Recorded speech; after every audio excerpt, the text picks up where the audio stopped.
South Africa can be a catalyst for intra-Africa trade and share its burden of economic migrants, but to do this, it must export its investors to industrialized other countries.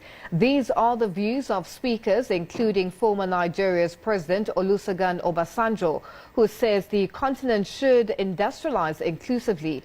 They addressed the launch of the $1 billion South Africa Trade and Investment Program, SABC. $1 trillion.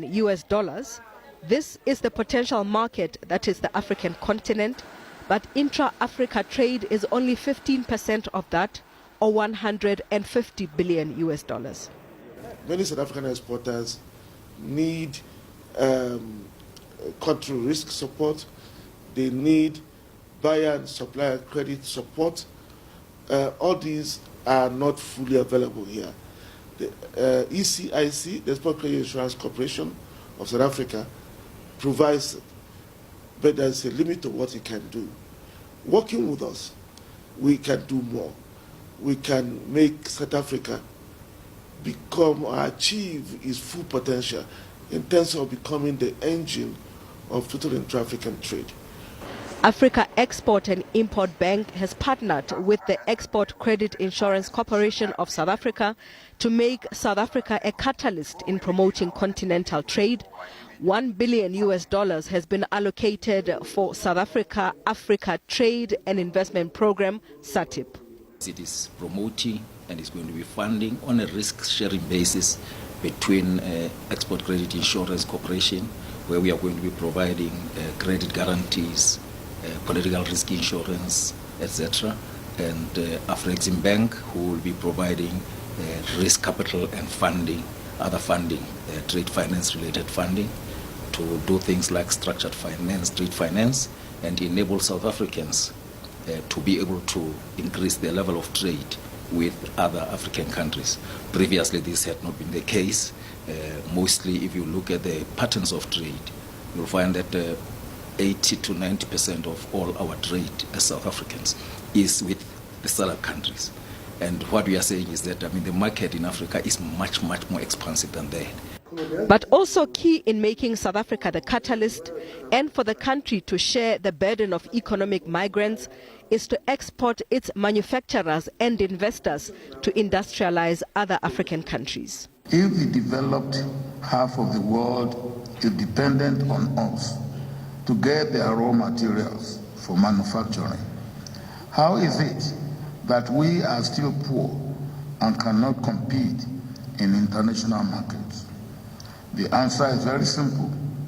We have not been able to use what we have in abundance, which others do not have, to strategically and pragmatically position ourselves for what we do not currently produce. Delegates say the focus areas of SABC that include risk undertaking and trade guarantees promise a new era. The program can create larger markets for African firms and promote inclusive industrialization as a result of the greater ease through which parts of a product's manufacturing in one African country may be outsourced and located in various countries within the continent. The more we connect to the world, the better we will be able to connect to each other and create the African factory. The continent is concluding its free trade area agreement, but this funding from Afrexim Bank is just 1% of the $100 billion in trade finance required to unlock intra-Africa trade. Ntakwana Ngatani, SABC News, Johannesburg. David Hiramba is a political economist with deep knowledge on intra-Africa trade. He now joins us on the line from Toronto in Canada. David, thank you so much for joining us on the Globe. Now, can South Africa play a catalyst role in entrenching intra-Africa trade? Well, absolutely. Of course, South Africa is the most industrialized economy on the continent. It's a country that has a well-developed banking system. So there is no question. And of course, it's a country that has the biggest manufacturing capability on the continent. So what is needed, South Africa has. The problem, though, is that it cannot be one way. In order for inter-Africa trade to be realized, we must. I think I have about 3 problems that need to be addressed. If I can share them. Yes, please go ahead. Share those programs that you speak of.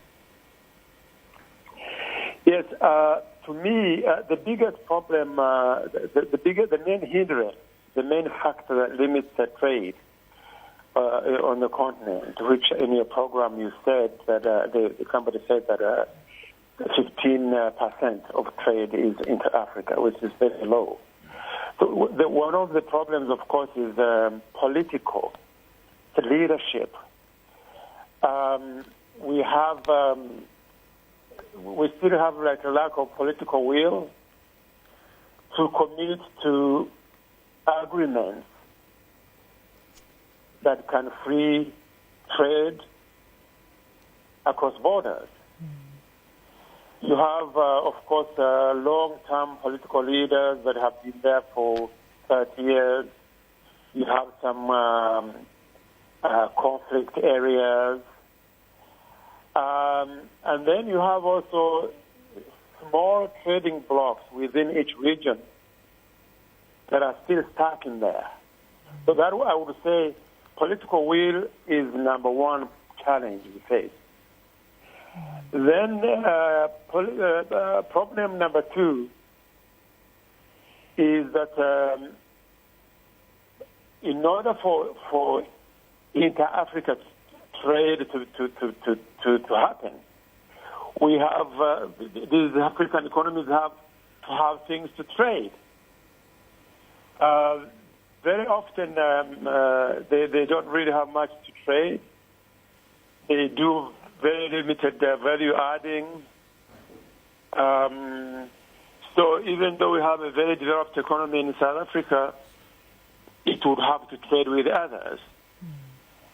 So manufacturing would have to develop on the rest of the continent.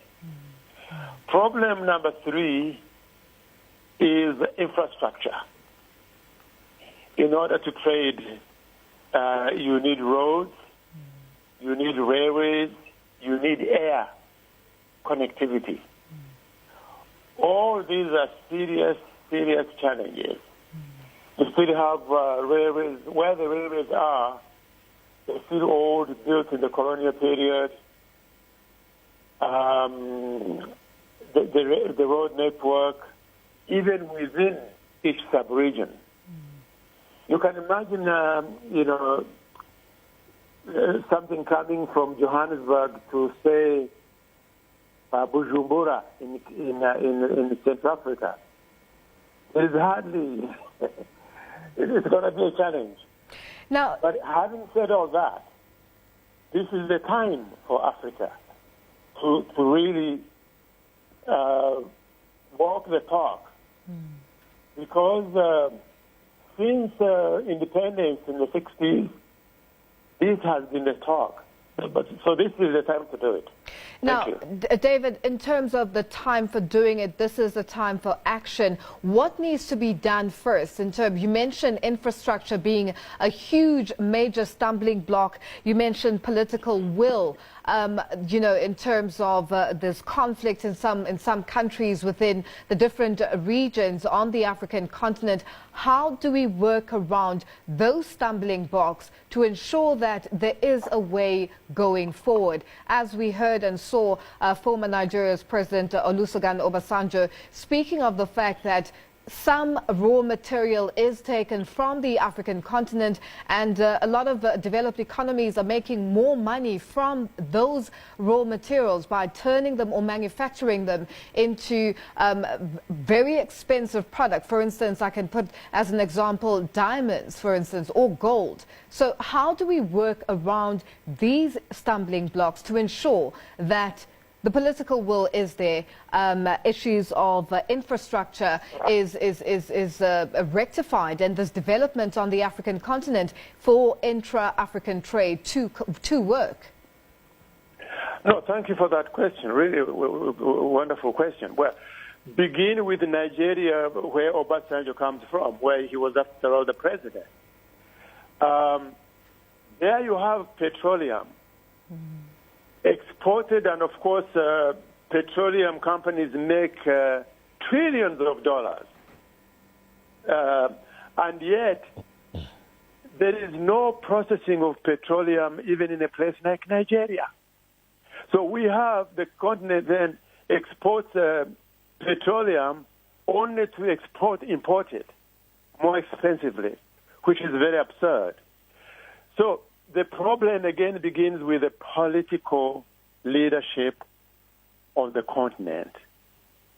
This is the time that perhaps new leaders like Cyril Ramaphosa and others who can really commit to agreeing and implementing.